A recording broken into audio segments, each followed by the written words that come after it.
Good morning class. कैसे हैं आप सभी लोग? सभी लोग बहुत ही अच्छे होंगे और टीजीटी पीजीटी की तैयारी में लगातार लगे हुए होंगे।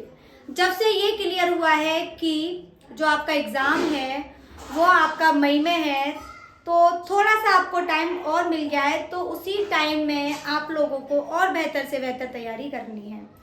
तो व्हाइट बोर्ड पर आपको कुछ दिख रहा होगा। क्या दिख रहा है बेटा? दिख रहा है quadratic equation.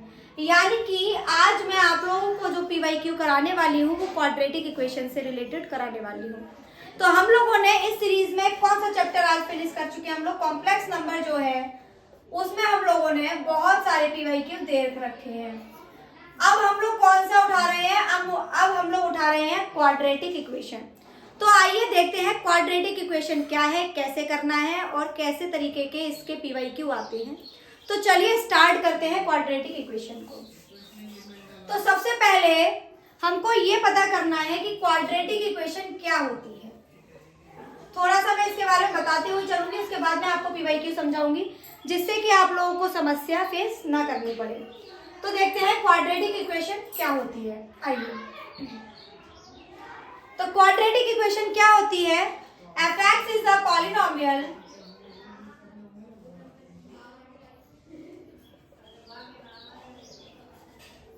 Of degree 2। f(x) is a polynomial of degree 2। ये आपका क्या कहलाता है बेटा? क्वाड्रेटिक इक्वेशन कहलाता है, जिसमें then f(x) is equal to 0। f(x) is equal to 0, तो ax square plus bx plus c is equal to 0। ये आपकी क्या है बेटा? क्वाड्रेटिक इक्वेशन होती है। तो ये बेटा क्लास 10th का ही, बिल्कुल क्लास 10 से स्टार्ट किया है मैंने। क्लास 10th में आप लोगों का ये आता है, होपली आप लोगों को समझ में आना चाहिए। तो सबसे पहले मैं आप लोगों से कहूंगी कि y is equal to f(x) is equal to x square का ग्राफ क्या होता है। कोई मुझे समझा सकता है कि f(x) का ग्राफ क्या होता है? इसको जब हम सॉल्व करेंगे तो हमारे कितने पॉइंट निकल के आएंगे, यही हमको पता करना है। तो देखिए f(x) का जो ग्राफ होता है, f(x) is equal to x square का जो ग्राफ होता है वो हमारा बेटा क्या होता है? वो हमारा ये होता है, जिस पर हमारे कितने पॉइंट निकलते हैं बेटा? 2 पॉइंट निकल के आते हैं। अगर आप लोगों को यहाँ तक समझ में आ गया है तो आइए आगे देखते हैं क्या होता है।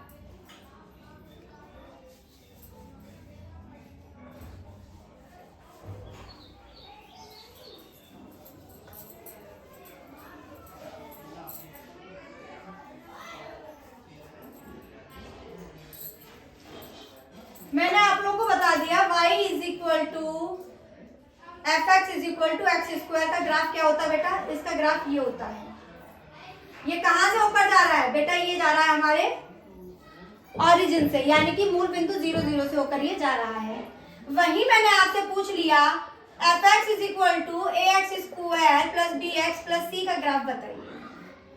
तो इसके बेटा देखिए, मैंने इसके आपके सामने 3 फॉर्म रखे, जहां पर मैंने एक graph,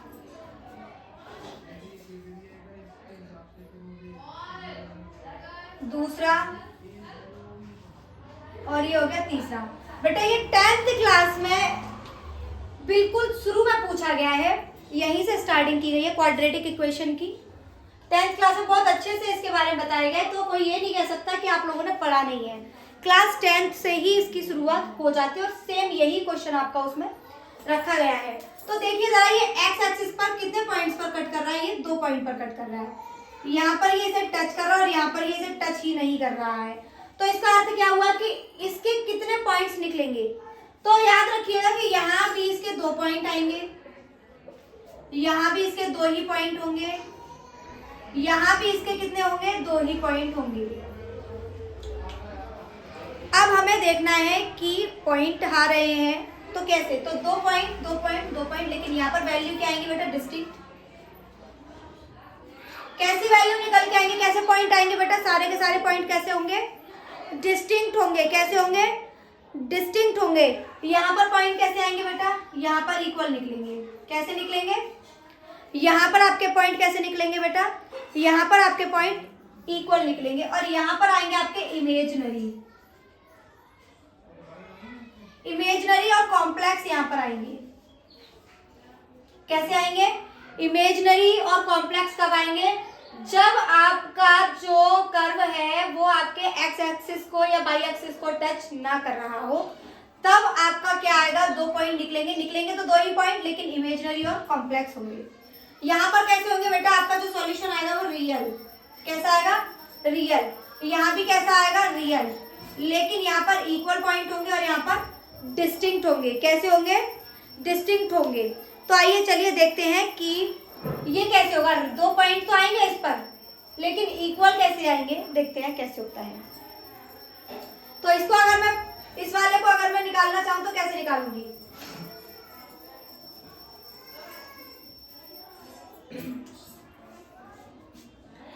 x square minus 4x plus 4 is equal to 0। X square minus 4x plus 4 is equal to 0। ये क्या होता है बेटा? हमारा x माइनस 2 का होल स्क्वायर, तो x माइनस 2 और x माइनस 2, तो x बराबर 2 और 2। कितने पॉइंट निकल कर आए? हमारे 2 पॉइंट निकल कर आए इस इक्वेशन से, लेकिन कैसे आए? इक्वल आए। अगर यहाँ तक समझ में आ गया है तो चलिए राइट डाउन कीजिए, और मैं आप लोगों को देने वाली हूँ एक क्वेश्चन जिसका आंसर आप लोगों को देना है। तो आइए देखते हैं कि क्या है क्वेश्चन।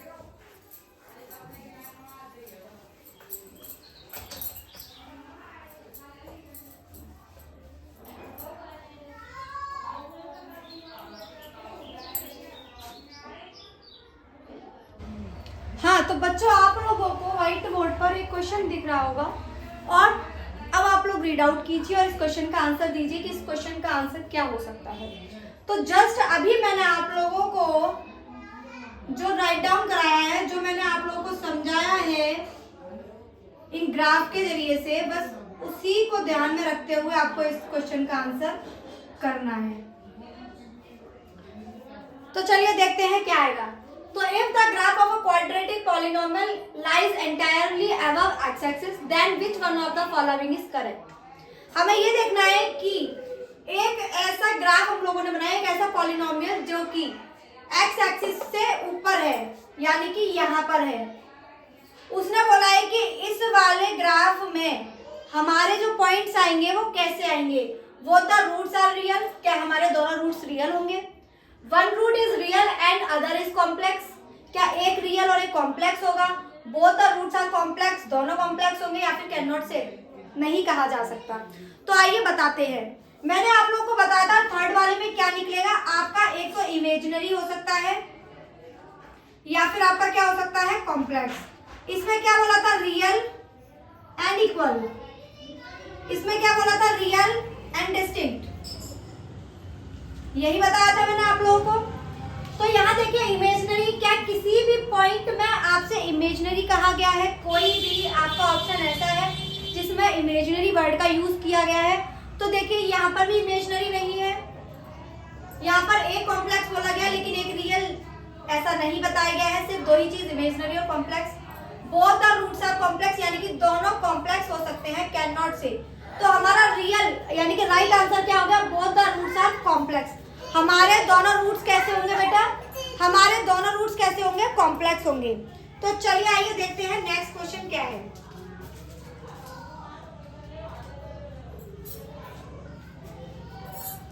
चलिए मैं इसे हटा रही हूँ। एक और क्वेश्चन आप लोगों को देखते हैं क्या होता है।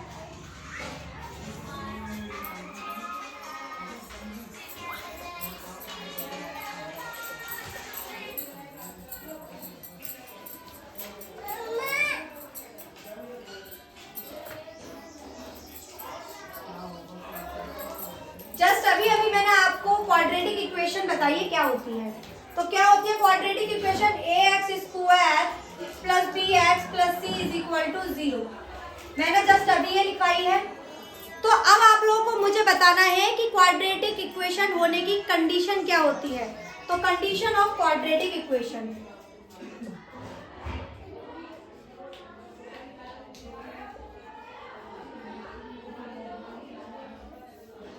कंडीशन ऑफ क्वाड्रेटिक इक्वेशन क्या होती है? कंडीशन ऑफ क्वाड्रेटिक इक्वेशन, तो कंडीशन ऑफ क्वाड्रेटिक इक्वेशन आपकी जो होती है वो होती है ए बी सी तीनों ही A B C belongs to R, यानी कि ए बी सी जो है आपके आर में बिलोंग्स करने चाहिए। एंड ABC तीनों क्या होने चाहिए बेटा, आपके आर में बिलोंग्स करने चाहिए, and A does not equals to होना चाहिए 0 के। A does not equals to होना चाहिए 0 के, ऐसा क्यों, आइए देखते हैं। देखिए, अगर मैंने मान लिया यहाँ पर ax square plus bx plus c is equal to 0 है, इसमें मैंने a को 0 के बराबर रख दिया। जैसे ही मैंने 0 के बराबर रखा तो मेरे पास क्या निकल के आया, bx प्लस c। क्या निकल के आया, bx प्लस c। क्या इसमें हमारी क्वाड्रेटिक इक्वेशन होने की पहली ही शर्त क्या थी, s जिसकी डिग्री 2 होगी वही आपके क्या होंगे, क्वाड्रेटिक इक्वेशन होगी, जबकि इसमें किसी की भी डिग्री 2 नहीं है, इसलिए ये क्वाड्रेटिक इक्वेशन नहीं हो सकता। यानी कि आपका a जो है वो क्या होना चाहिए, डज नॉट इक्वल्स टू 0 होना चाहिए। जब a आपका डज नॉट इक्वल्स टू 0 यानी कि a 0 के बराबर नहीं होगा, तभी आपकी ये इक्वेशन क्या होगी, क्वाड्रेटिक इक्वेशन होगी। तो क्लियर, इस बात को नोट डाउन कीजिए। कई बार आपसे ये क्वेश्चन पूछा जा चुका है कि कंडीशन ऑफ क्वाड्रेटिक इक्वेशन क्या होती है, तो a B C belongs to R and a does not equals to होना चाहिए 0 के। अगर आपको ये समझ में आ चुका है तो चलिए करते हैं नेक्स्ट क्वेश्चन, देखते हैं क्या होता है। हाँ, तो क्लास आप लोग को अगर यहाँ तक समझ में आ गया है तो आइए देखते हैं। अब मैं आप लोगों को बताऊंगी कि डिस्क्रीमेंट का फॉर्मूला क्या होता है। अब हम लोग पढ़ेंगे discriminant formula and nature of roots.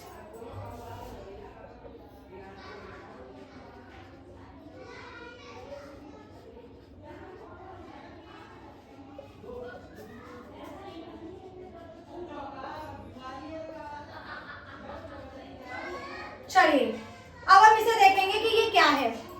तो आप लोग बहुत अच्छे से जानते होंगे ax square plus bx plus c is equal to 0। अगर हमें इसके रूट्स फाइंड करने होते हैं तो हम लोग क्या लगा देते हैं बेटा, डिस्क्रिमिनेंट लगा देते हैं। तो डिस्क्रिमिनेंट क्या होता है बेटा, d is equal to b square minus के है 4ac। d is equal to b square minus 4ac, ये हमारा डिस्क्रिमिनेंट होता है।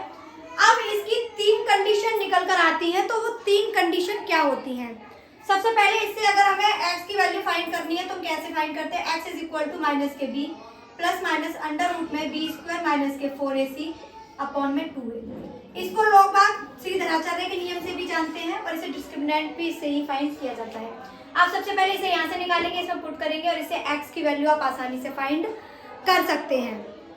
अब मैं आप लोगों को बताने वाली हूँ कि डिस्क्रिमिनेंट जो होता है वो उसके 3 तरीके होते हैं। तो देखते हैं कि उसके रूट्स किस तरीके से निकल के आते हैं। तो डिस्क्रिमिनेंट फॉर्मूला आप लोगों को समझ में आ गया होगा। अब देखते हैं कि नेचर ऑफ रूट्स क्या होता है। तो डिस्क्रिमिनेंट फॉर्मूला आपको समझ में आ चुका है। अब देखेंगे कि डिस्क्रिमिनेंट की वजह से आपका जो रूट्स का नेचर आता है वो क्या निकल के आता है। चलिए आइए देखते हैं। तो देखिए, यहाँ पर आपको लिखना है d, यहाँ पर लिखना है आपको नेचर ऑफ रूट्स। यहाँ पर क्या लिखना है आपको, नेचर ऑफ रूट्स, और यहाँ पर लिखना है आपको, मैं आपको यहाँ पर एग्जांपल दूंगी। क्या दूंगी, एग्जांपल। तो चलिए आइए देखते हैं। तो देखिए, अगर आपका d ग्रेटर देन 0 है, अगर आपका d ग्रेटर देन 0 है, तब क्या होगा, तो तब होगा both the roots are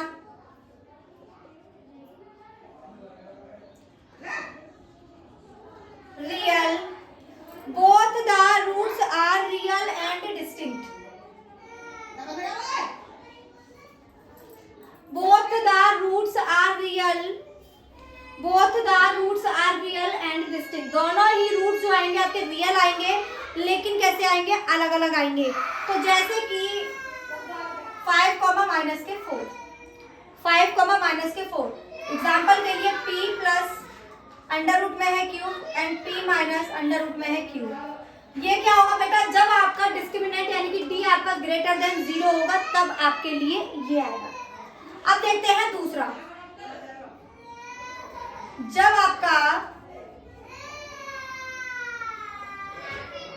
d is equal to होगा 0 के, जब आपका d इज इक्वल टू होगा 0 के, तो क्या होगा, both roots are real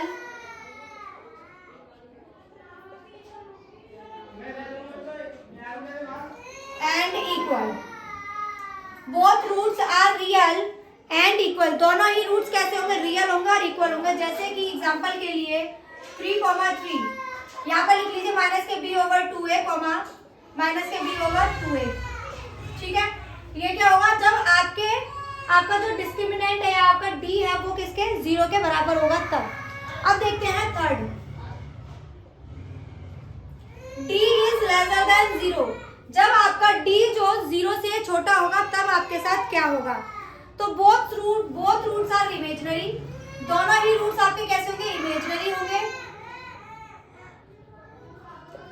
imaginary होने के साथ साथ क्या होंगे बेटा, दोनों ही आपके होंगे कॉम्प्लेक्स, कैसे होंगे, कॉम्प्लेक्स। याद रखिएगा इमेजिनरी और कॉम्प्लेक्स रूट्स आपके निकल के आएंगे। कॉम्प्लेक्स होने के साथ साथ क्या होंगे, complex conjugate of each other, complex conjugate of each other. अब देखिए complex conjugate of each other का मतलब क्या है, z is equal to let z is equal to a plus ib है। मान लो आपको दो रूट्स होते हैं आपको, तो एक रूट आपको गिवन है a प्लस ib, तो इसका जो कॉन्जुगेट होता है वो क्या होगा बेटा, a माइनस ib। अगर आपको कभी भी रूट गिवन है, आपसे बोला कि दो रूट से अल्फा और बीटा, जिसमें अल्फा दे रखा है 2 प्लस i3, तो बीटा फाइंड कीजिए, तो बीटा आपको सीधे निकाल देना है 2 माइनस i3। समझ में आया, इसका कॉन्जुगेट ही होता है दूसरा वाला रूट। तो यही है कि conjugate, imaginary and complex conjugate of each other, यानी कि एक दूसरे का क्या होगा, वो कॉन्जुगेट होगा। अगर यहाँ तक समझ में आ गया है तो यहाँ पर एक आप लोगों के दिमाग में क्वेश्चन बन रहा होगा कि मैम इसमें भी हमारे रूट रियल है और यहाँ भी रियल है, तो कैसे फाइंड करेंगे। अगर हमसे ये बोल दिया जाए, अगर एग्जामिनर ने हमसे बोल दिया, क्या बोल दिया एग्जामिनर ने हमसे एक क्वेश्चन कर दिया, कहा कि रूट्स आर रियल, अगर दोनों ही रूट्स अगर रियल हैं, रूट्स आर रियल, अगर रूट्स रियल है तो हम कैसे पता करेंगे कि वो ये है और ये है। तो याद रखिएगा जब भी आपसे बोला जाए रूट्स आर रियल, तो आपको ये देखकर चलना है d is greater and equal to 0। ये आपका 4th पॉइंट है जो कि आप मेरे लिए लिख लीजिए। जब भी आपसे बोला जाए बोथ रूट्स आर रियल, तो d is greater and equal to 0 होगा। क्लियर है, अगर यहाँ तक समझ में आ गया है तो आइए अब मैं आप लोगों को बताने वाली हूँ रेशनल और इरेशनल कैसे पता किया जाएगा। चलिए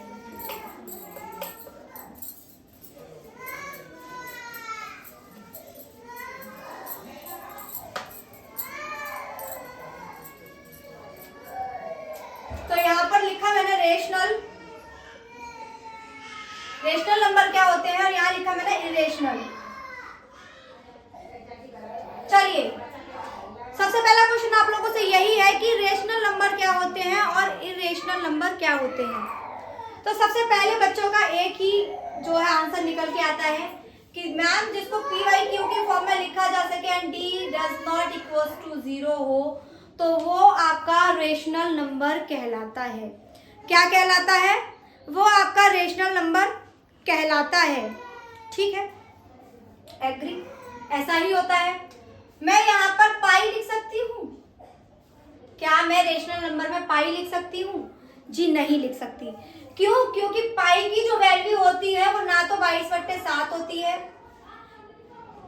3.14 नहीं होती, ये आगे चलती ही जाती है, इसलिए ये पूरी तरह से रेशनल नहीं होता है। रेशनल हम 22/7 पाई की वैल्यू क्यों यूज करते हैं? न्यूमेरिकल को सॉल्व करने के लिए। तो इसलिए 22/7 तो रेशनल नंबर है, 22/7 तो रेशनल नंबर है, लेकिन पाई कैसा है बेटा? इरेशनल। इरेशनल नंबर वे होते हैं जिसको p/q की फॉर्म में नहीं लिखा जा सकता है, वे आपके कैसे होते हैं? इरेशनल नंबर होते हैं। तो इरेशनल नंबर के एग्जांपल क्या होते हैं? देखिए √3, √5, √7।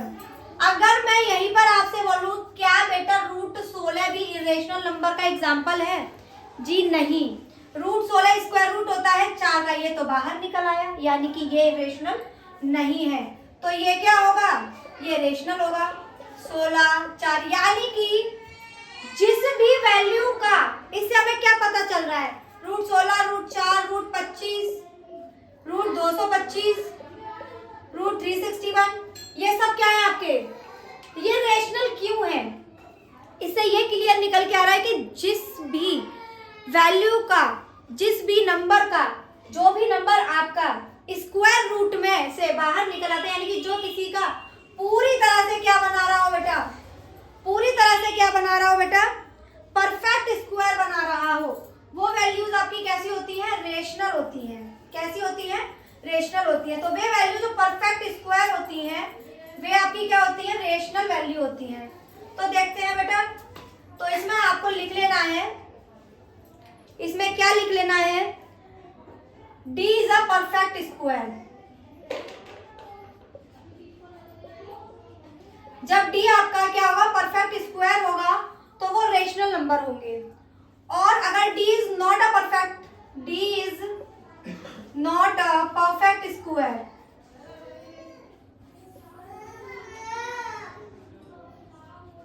अगर D आपका परफेक्ट स्क्वायर है, D आपका परफेक्ट स्क्वायर बनता है तो रेशनल, और परफेक्ट स्क्वायर नहीं बनता है तो वो आपका इरेशनल। एग्जांपल के लिए यहाँ पर उठा लेते हैं बेटा, x स्क्वायर माइनस प्लस के x माइनस के 12, इसमें क्या निकालेंगे हम, d निकालेंगे। तो d किसके बराबर होता है, b स्क्वायर माइनस के 4ac। लगा दीजिए, b क्या है 1 माइनस 4ac क्या है बेटा, माइनस के 12, माइनस माइनस प्लस, तो 12 48 प्लस 1 49। अब देखिए 49 क्या होता है बेटा, परफेक्ट स्क्वायर होता है 7 का, इसलिए ये क्या होगा बेटा, ये रेशनल होगा।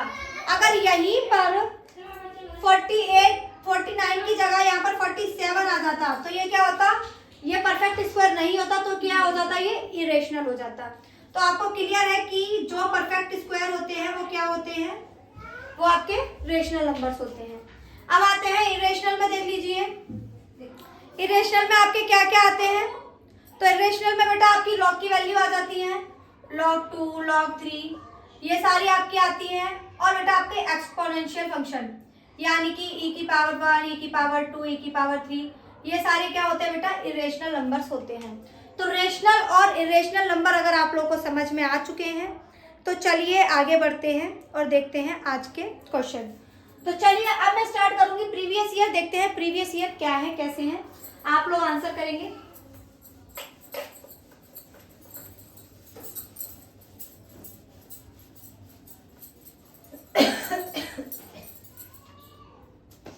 तो आइए बच्चों, पहला एग्जांपल उठा रही हूँ। पहला है आपका क्वेश्चन, पहला है ये आपका यूपीएससी जीआईसी में आया हुआ है। तो क्वेश्चन है लॉग, क्या है क्वेश्चन आपका, log 4 x स्क्वायर माइनस के 6x प्लस के 24 इज इक्वल टू 2। इसमें आप लोगों को क्या फाइंड करने हैं, रूट्स फाइंड करने हैं। याद रखिएगा, रूट पूछा जाए, आपसे रूट्स पूछे जाए या फिर आपसे सॉल्यूशन या जीरोस,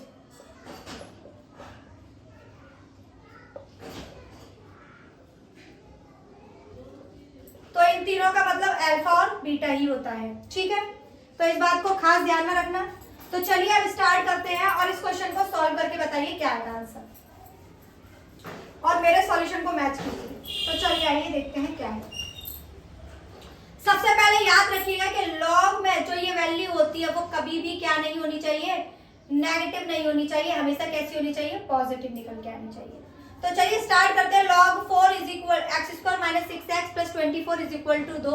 हमें इसके रूट्स फाइंड करने हैं। ये आपका जो है यूपीपीएससी में आया है, यूपीपीएससी जीआईसी 2011 का ये क्वेश्चन है, तो हल्के में मत लीजिए, क्वेश्चन काफी अच्छा है। आइए स्टार्ट करते हैं। log 4 को मैं उस तरफ ले गई, कहाँ ले गई, log 4 को मैं उस तरफ ले गई 2 के पास, तो x square minus 6x plus के 24 इज इक्वल टू क्या बना आपका 2 log 4। ये बन गया आपका एक्स स्क्वायर माइनस के 6x प्लस के 24, इसको मैं क्या लिख सकती हूँ 2 की पावर 4। अब इसको बेटा सॉल्व करते हैं। एक्स स्क्वायर माइनस के 6x प्लस के है 24 इज इक्वल टू, इसके ऑप्शन लिख लेते हैं पहले। ए है 2,3, बी है 4,6, सी है 1,5, डी है आपका 2,4। चलिए तो ये क्या आ गया आपका 16। 16 इधर लेके आइए बेटा, तो कितना बचेगा आपका 8 इज इक्वल टू 0। अब देखिए इसके, अब आपको ऐसे सॉल्व नहीं करना है इसको कि आप इसको सॉल्व कर रहे हो, इसको 4 इंटू 2 में डिवाइड कीजिए, फिर इसको 4 प्लस 2 कीजिए और इसके बाद में पता चलेगा। इसको पूरा सॉल्व नहीं करना, यहीं से उठा लेना है। यहाँ 8 है प्लस के और ये माइनस का 6 है। माइनस का 6 बनाने के लिए हमें क्या करना होगा, माइनस के 4 माइनस के 2, जो आपके उधर जाके क्या बनेंगे 4,2। जब आप 0 के उस तरफ ले जाओगे तो क्या बनेंगे 4,2, उधर जाके प्लस के हो जाएंगे। तो आपके जो रूट्स निकल के आए वो क्या निकल के आए 4,2 या फिर 2,4। आपका आंसर क्या हो गया, ये आपका क्या आंसर हो गया डी।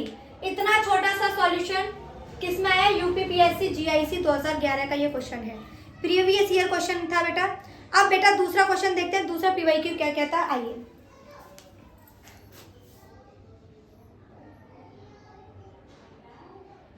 हाँ तो क्लास आप लोगों को बोर्ड पर एक क्वेश्चन दिख रहा होगा, देखिए क्वेश्चन क्या है। ये क्वेश्चन मैं आप लोगों को बता दूं कि ये क्वेश्चन आपका आया केवीएस पीजीटी में।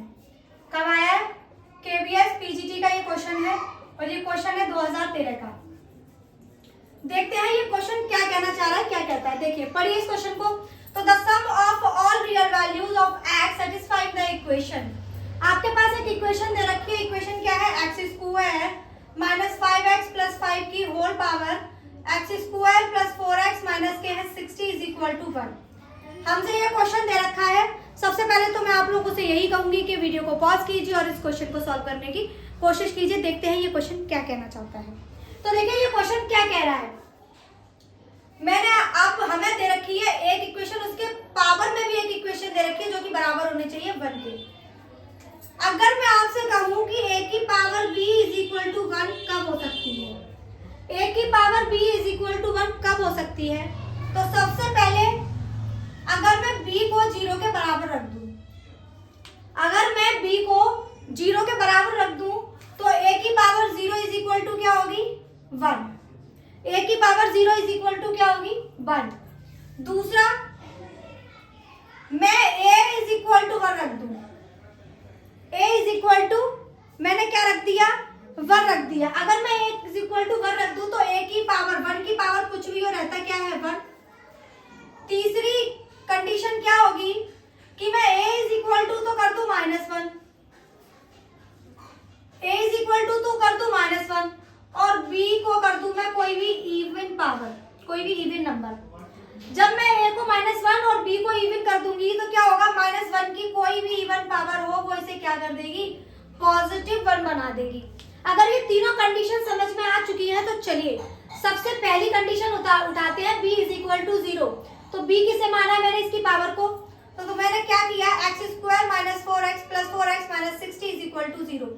तो चलिए यहाँ से इसे सॉल्व करते हैं। 10 6 60 और 10 में से 6 गया 4, यानी कि प्लस के 10 और माइनस के 4, तो हमारी क्या निकल के आएगी माइनस के 10 4। तो हमारे जो पहले रूट्स निकल कर आए वो हमारे क्या निकल के आए माइनस के 10 6। क्या निकल के आए पहले रूट्स हमारे माइनस के 10 6, किससे, इस वाली कंडीशन से। अब जरा इस वाली कंडीशन में रखते हैं कि मैंने a इज इक्वल टू 1, यानी कि इस पूरे वैल्यू को मैं 1 के बराबर रख देती हूँ। तो एक्स स्क्वायर माइनस के 5x प्लस के 5 इज इक्वल टू 1। बेटा हम 1 को इधर लाएंगे तो ये क्या हो जाएगा प्लस के 4 इज इक्वल टू 0। अब क्या होगा 4 एकम 4, यानी कि माइनस के 4 और माइनस के 1। तो हमारे जो दूसरे रूट्स निकल के आए 4,1। क्या निकल के आए बेटा हमारे रूट्स 4,1। अब देखते हैं तीसरा क्या है कि मैं इस पूरे a को बराबर -1 के रख दूं। X square minus 5x plus 5 is equal to minus के 1।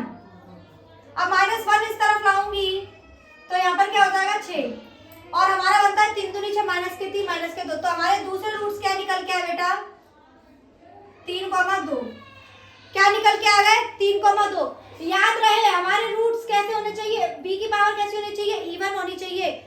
अगर आपकी ऑड वैल्यूज आती है तो वो आपकी नहीं ली जाएगी, 3 कैसी है बेटा, ऑड वैल्यू है, ये नहीं ली जाएगी। 3 कैसी है, ऑड वैल्यू है, ये नहीं ली जाएगी। तो टोटल हमारे जो रूट्स बनते हैं वो हमारे रूट्स कितने बनेंगे, हाँ तो हमारे ये 2 रूट्स निकल के आए 10,6, इससे निकल के आए 4,1 और इससे निकल के आए 3,2। ये हमारा 3 जो है बेटा कैसा है, ऑड नंबर है, तो हम इसे नहीं लेंगे क्योंकि पहले ही हमें बोल रखा है कि b is equal to even, यानी कि इवन पावर होनी चाहिए। तो हमारे रूट्स कितने निकल के आए, 2, 2 4 और 1 5। तो टोटल हमारे रूट्स कितने हो गए, 5। लेकिन हमसे 5 नहीं पूछा है, हमसे क्या पूछा है, real values of x satisfying the equation, sum पूछा है। क्या हमसे पूछा है, सम। तो चलिए इन सबको जोड़ देते हैं। तो सम क्या होगा बेटा हमारा, माइनस के 10 प्लस के 6 प्लस के 4 प्लस के 1 प्लस के है 2। तो 6 और 4 10, 10 और 3 13, 10 में से 13 गए तो कितना निकल के आएगा, 3। तो हमारा आंसर कितना होगा बेटा, 3, यानी कि आंसर क्या आएगा हमारा, डी। तो आई होप ये क्वेश्चन आप लोग को समझ में आया होगा। अगर क्वेश्चन समझ में आया है तो राइट डाउन कीजिए और बढ़ते हैं नेक्स्ट क्वेश्चन की तरफ, देखते हैं नेक्स्ट क्वेश्चन क्या है। हाँ तो क्लास, ये हमारी क्लास का आज का लास्ट क्वेश्चन है और इस क्लास के इस क्वेश्चन के बाद में हम क्लास को खत्म करेंगे और फिर मिलेंगे आपसे कल। तो देखते हैं क्वेश्चन क्या कहता है।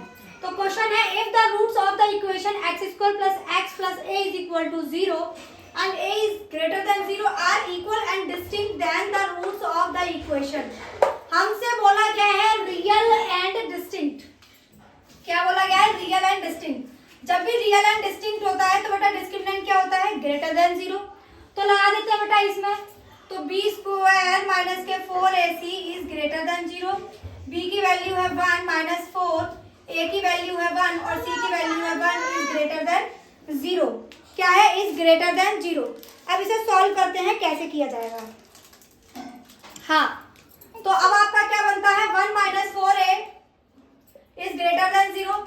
जब भी हम माइनस का मल्टीप्लाई करते हैं इनइक्वालिटी में तो क्या हो जाए बेटा, ये वाला जो साइन है वो चेंज हो जाता है। तो मैंने माइनस कॉमन लिया तो 4a minus 1 is lesser than 0, यानी कि ये वैल्यू कैसी निकल के आ गई बेटा, ये वैल्यू तो हमारी नेगेटिव आ गई। अब आते हैं इसमें, सेकंड में बोला है the roots of the equation, इसके रूट्स कैसे होंगे। तो इसमें भी हम क्या लगाएंगे, d, इसमें भी क्या लगाएंगे हम, d is equal to b² minus 4ac। तो b², b की वैल्यू क्या बेटा 4a, यानी कि 16a हो जाएगा, माइनस 4a की वैल्यू है 1 और c की वैल्यू 1, 16a माइनस के है 4। पूरे में से बेटा 4 कॉमन ले लो, तो कॉमन ले लिया तो 4a माइनस 1 बचा। गौर से देखिए 4a माइनस 1 तो लेसर देन 0, यानी कि ये वैल्यू तो नेगेटिव है। ये वैल्यू कैसी है, नेगेटिव है, तो ये वैल्यू भी क्या हो जाएगी, नेगेटिव, यानी कि डिस्क्रिमिनेंट जो हमारा d है वो क्या निकल के आया बेटा, हमारा आ गया नेगेटिव। कैसा आ गया हमारा ये, नेगेटिव। जब भी हमारा नेगेटिव आता है तो डिस्क्रिमिनेंट क्या हो जाता है, d इज लेसर देन 0। और जब भी d इज लेसर देन 0 होता है तो हमारे रूट्स कैसे होते हैं बेटा, तो हमारे रूट्स कैसे होते हैं, इमेजिनरी होते हैं। कैसे होते हैं, इमेजिनरी। गौर से देखिए मैंने आपको 3 कराई थी, d is equal to 0, sorry d is greater than 0, d is equal to 0 and d is lesser than 0। इस पर इमेजिनरी होता था, इस पर आपके इक्वल होते थे और इस पर आपके डिस्टिंक्ट होते थे। हमारा निकल के क्या है, d इज लेसर देन 0, तो क्या होगा, इमेजिनरी। तो आंसर क्या होगा हमारा, इमेजिनरी होगा। तो रूट्स कैसे होंगे, इमेजिनरी होंगे। आई होप आप लोगों को मेरी क्लास समझ में आई होगी। मैंने जो भी क्वेश्चंस कराए हैं, जो भी आप लोगों को कॉन्सेप्ट समझाए हैं, उनको अच्छे से पढ़ लीजिए और सारे क्वेश्चंस को खुद से करने की कोशिश कीजिएगा। आप लोगों को अच्छे से अगर समझ में आता है तो वेल एंड गुड है, वरना एक बार फिर से क्लास को रिपीट करके देख लेना। मिलते हैं आप लोगों से कल इसी चैप्टर में, आगे देखते हैं क्या क्या होता है। आप सभी का बहुत बहुत शुक्रिया, बहुत बहुत धन्यवाद। क्लास अगर पसंद आती है तो लाइक शेयर सब्सक्राइब करना ना भूलें। Thank you.